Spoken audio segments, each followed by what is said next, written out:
welcome to yet another session of Vedic Maths. Today the topic is duplex number.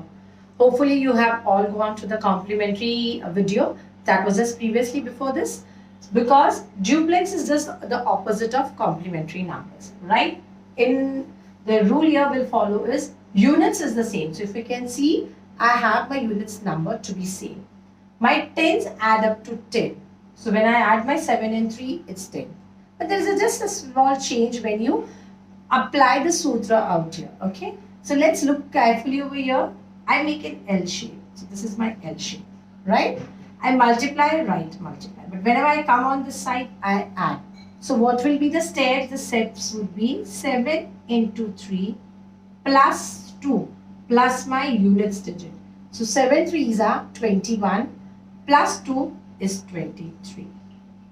The second step is the same. Multiply your units. So 2 into 2, is it 4? No, it is 0, 4.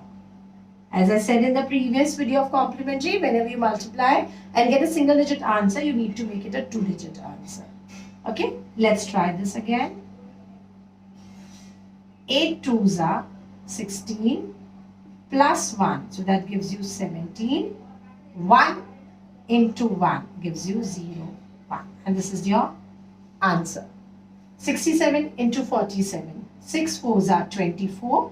24 plus 7 is 31. 7 7s are 49. And that's your answer.